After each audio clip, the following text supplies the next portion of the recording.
Hi everyone, it's CricketSong and I'm here with another video. Today I'm going to be talking about free will with Ivy from the Occultist channel. You can say hello. Oh, hello. Hello, everyone. I'm Ivy, the occultist, and I just started a YouTube channel back in January, and I was so lucky to connect with CricketSong and do these videos. They're really fun. Yes, go check out our channel if you haven't. If you haven't checked out our channel, shame on you. Okay, so we're talking free will. And the reason I was thinking about free will kind of goes from the video. We did a video on Ivy's channel about just controversial questions. I think we were talking about love spells. And I think we might have gone into like intention, is intention everything and all that. Yes. And I really was thinking about free will and how that affects our witchcraft, especially if we are either doing a baneful or healing spell for someone else. Because I know there is the idea that you need to get consent. And I know I have videos somewhere on this channel about getting consent. And over the years, my thoughts and feelings and beliefs regarding that have sort of shifted and changed. So I know, Ivy, you said you had a idea, theory. Yeah, well, I guess talking about free will as a concept before bringing it into spells and witchcraft and all that stuff, I think about this a lot because I'm just like laying in bed at night looking up at the ceiling like, do we have free will? Like those are the types of things that I'm constantly thinking about. And I really like dividing everything up into a microscopic view and a macroscopic view, you know, the microcosm and the macrocosm. And the microcosm would be more of like our mundane world, the physical world, our day-to-day tasks, what we eat for lunch today, etc. Whereas the macrocosm would be like looking at the world from a bird's eye view up into the cosmos, up into source, gods and goddesses, whatever you believe in. And so I think there's an opportunity for both truths to exist at once. I think that we can have free will while simultaneously not having free will at the same time. So within the microcosm, when we are going about our day, we could argue that we do have free will, you know, like I can choose to have a turkey sandwich for lunch or a chicken sandwich for lunch. And so on the mundane level, we do have this level of free will.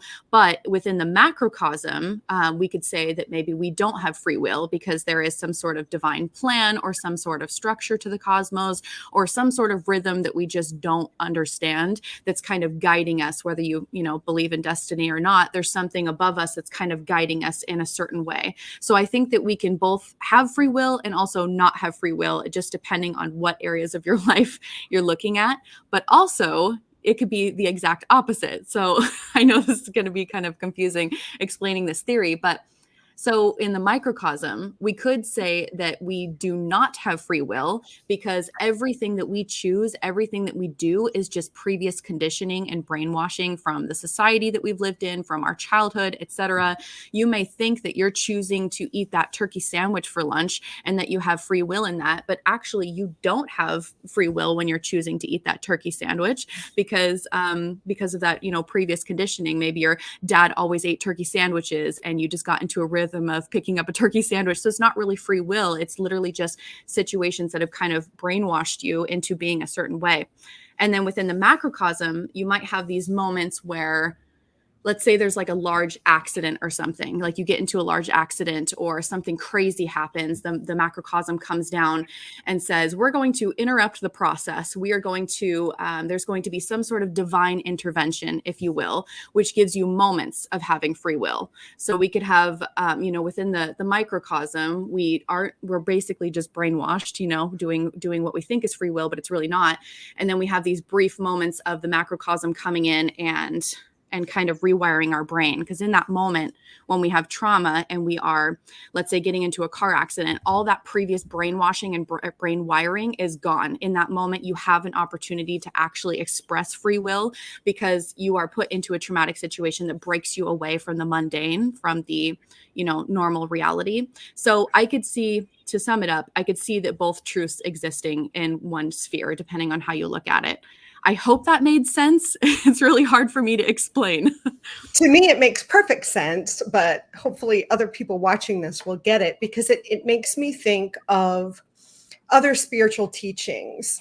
My husband reads a lot of Gurdjieff and Ouspensky and the Fourth Way. And that really coincides with the idea of, I'm just going to break it down to like your conscious and unconscious minds, where your conditioning that you're talking about is, you're conscious of, or actually you're when you're conditioned, it's not intention. You're not making intended choices. So that could look like not really having free will, because you may be eating that turkey sandwich, but that's because you're just reacting. Something, you're not really consciously choosing the turkey sandwich, even though you think you are.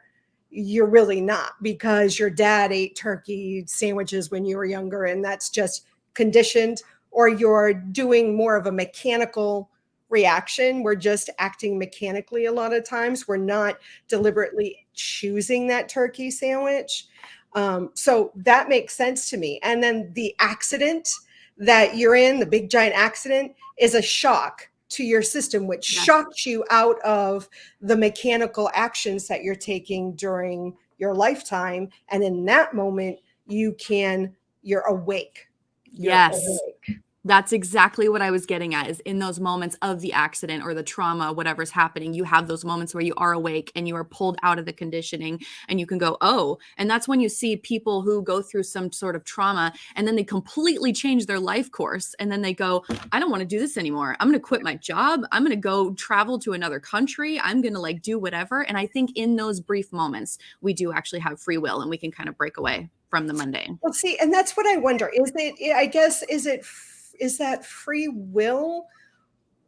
I mean, and I guess we should like define what is really free will when we're talking free will. Honestly, when I was thinking this topic, I wasn't looking at it from such a broad perspective. I was looking at it as but that's fine. Hey, this is still talking about free will.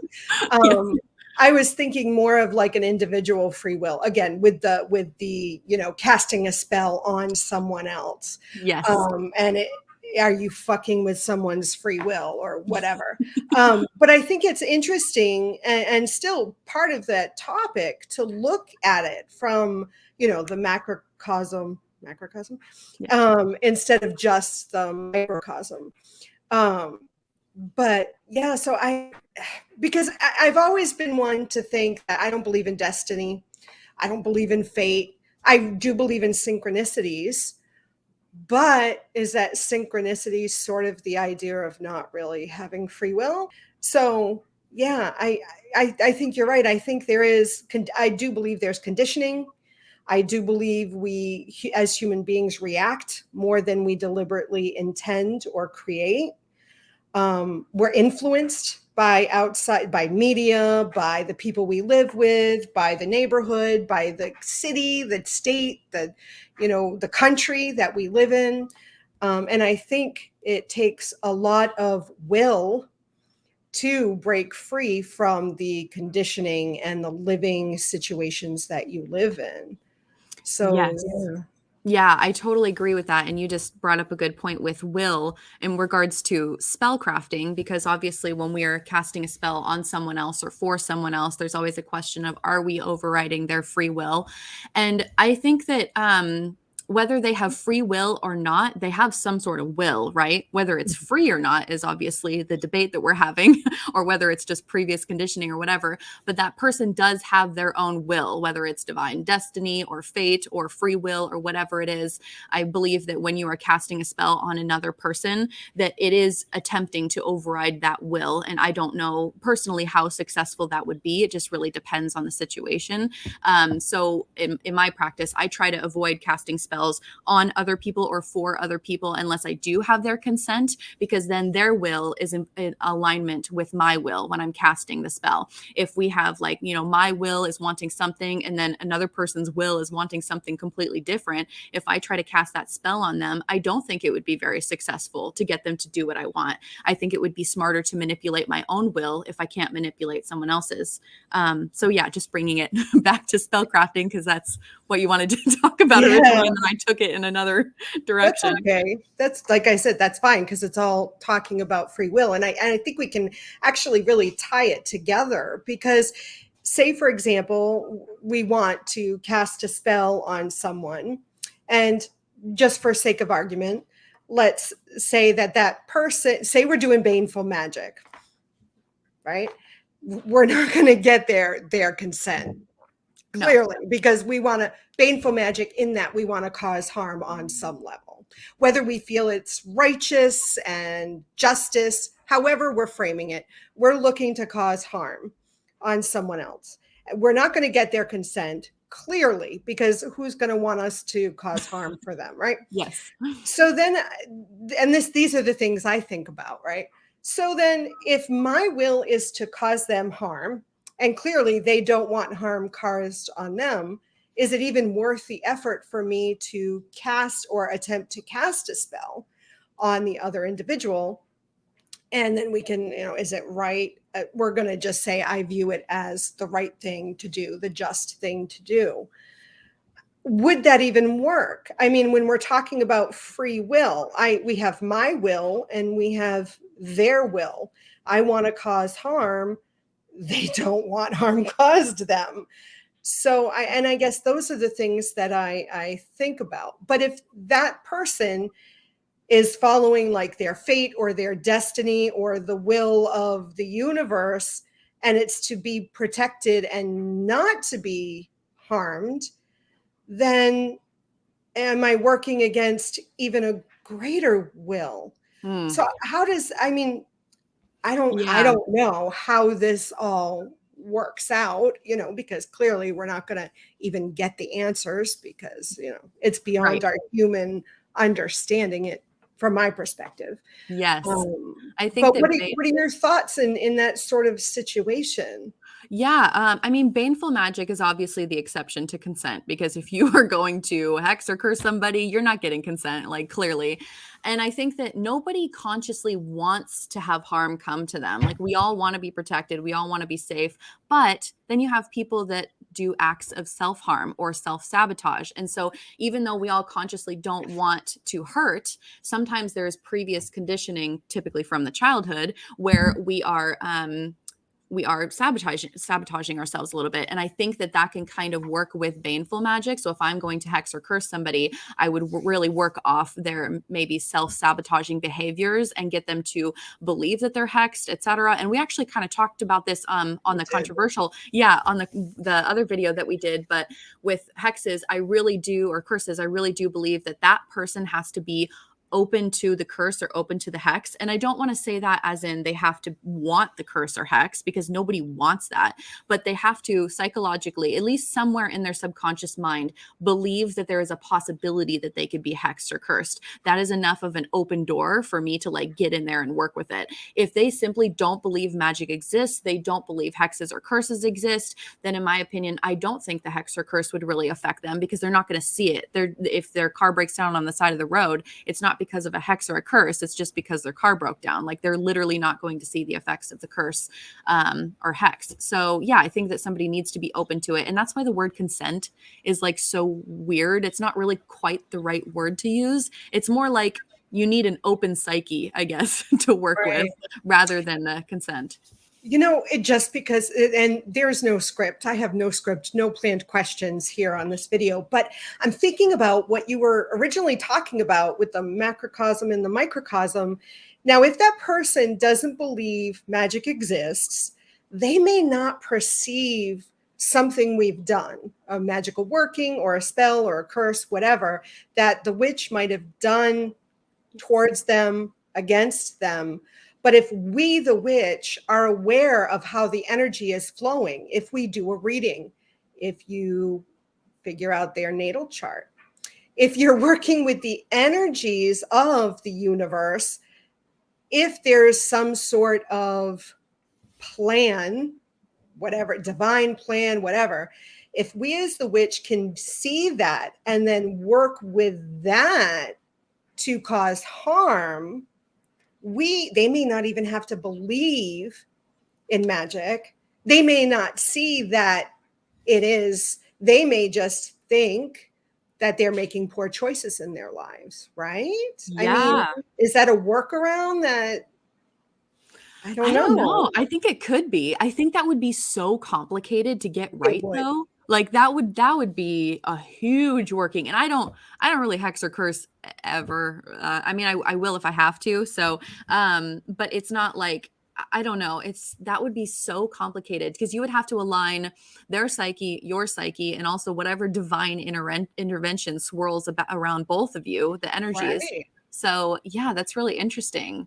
I don't And know. I think all successful curses or spells, if you're not working with yourself, right? If you're working with someone else, or you're working to help or hinder someone else, that is going to, in my opinion, going to take more energy, and you should be pulling that energy from other sources Mhm. 100%. Yeah. Mhm. Um, that's just a little nudge about one of her videos you should go check out. Oh, yes. You definitely should be pulling energy from another source, but even if you're working against or for someone else, it's going to take a lot of effort as opposed to just working on you. And if you are fluent in psychic readings, tarot readings, astrology, I think that might be something that is very beneficial if you're trying to circumnavigate someone else who doesn't believe in magic, or isn't superstitious, or doesn't believe that there is something else other than what's happening now. I think the witch could successfully sort of, help Override. or hinder. Yeah. You could definitely use that to help someone too that doesn't believe Yeah. in magic or that sort. Yes. I agree that you can get well, there's so many things I want to say in response to that. Go ahead.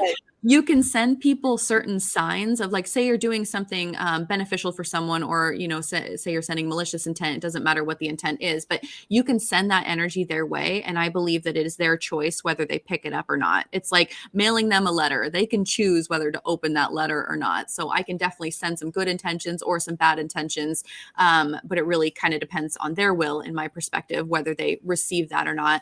And as far as when you were talking about astrology, yes, that is something that I use a lot in my workings. If I'm going to help somebody or whatever, if I'm going to cast a spell for somebody, I try to get their psyche to align with mine, so our wills are working together. And then I also will take their astrological chart and really look into what language they speak in, essentially. So if they're a person that isn't really into magic, they don't believe it exists, etc., but if I know their birth chart and I know where their Mercury is, I know where their Venus is, etc., then I kind of get a feel of like, okay, if I send these types of signals, this is something that they might open. This is a letter that they might open versus something else. And you can kind of figure out like how this person works and what maybe they would be a little bit more open to versus a little bit more closed off to. So yes, I totally agree with adding astrology in there. And that actually makes me think the 4 love languages too. You Yeah. could work that kind of way into your magic if you know someone is more receptive to a certain love language,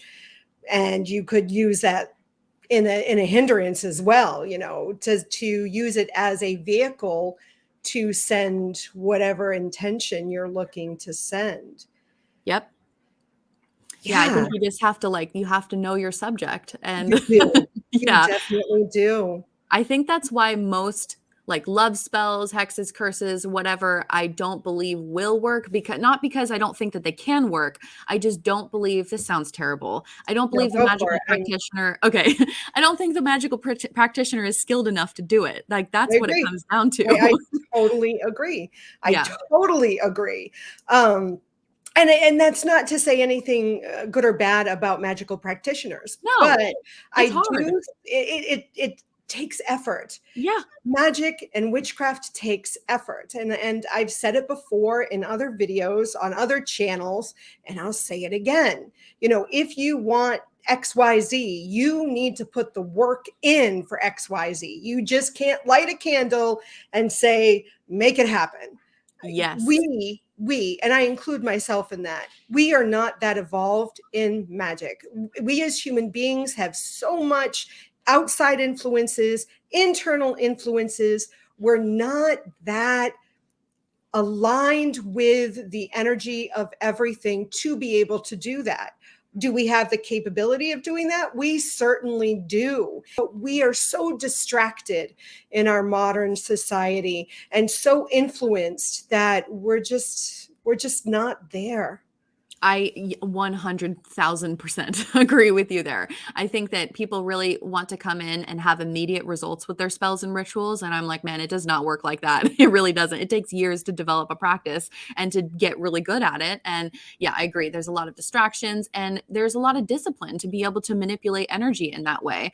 Unless you're some, crazy prodigy and you just come in being able to do whatever with your mind. But I highly doubt that that person exists in the world because we're all flawed humans, and you have to understand your own mind a little bit. But yeah, there is a lack of discipline, I think. But that's a whole nother rant. I don't, so back to free will. I think that we do have some sort of free will, like a small amount of it, but whether we have free will or not, I don't think it really matters because with spellcrafting, like I said previously, we have will, period. Whether it's free or not, we don't know.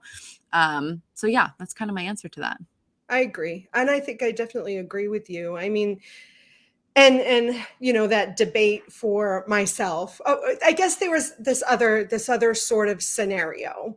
And I've thought about, if I want to do something for the benefit or the hindrance of someone and they're not receptive to that, and we both have will. If we were just like facing off, it's sort of like a tug of war, a battle of the wills. Yeah. But I think the best way to get what I want done is to sort of, again, circumvent that and find a different way where I'm not just head on trying to force them into something, but more sort of coerce them, be a little more with finesse and sweetness in order to get what I want done, because then you're not just going up against someone's, will. Yeah, it is the art of manipulation, and I've said in my videos before that I hate using the word manipulate because everybody instantly there's like a bad connotation, but we really do manipulate things as witches. So it is the art of manipulation, figuring out where the open door is and where you can just squeak through that open door and get what you want out of the situation. That's why we're all witches, right? Because we want to manipulate our situation and have some I don't know, some sort of power in our lives and be able to take back our power. So yeah, you have to know how to manipulate the other person's will if you're going to go that route. I agree. Yeah. So I'm interested on any of the viewers. What are your thoughts on free will? What are your thoughts on the topics and the theories and the ideas that we've thrown out there? Please comment and let us know your thoughts on that. And again, be sure to check out the Occultist channel. I'll make sure there's a link in the information section here. And hopefully this is not the last time we have a conversation together, Ivy, because these videos are definitely a pleasure on my end. Oh, I love having these conversations. I can't wait to do more videos with you and we can just have these really rich. I am always dying to find the people that want to have these conversations and want to dive deep because everything seems to be so superficial right now. This sounds terrible, but you know what I mean? Like I want to have these conversations with people and everyone else is like, oh, that's boring. So yeah, I'm glad to have found you on the interwebs. So, I'm glad to have found you too. Yes. Yay. Okay, until next time, everyone. Thank you. Love you. Bye. Blessed be.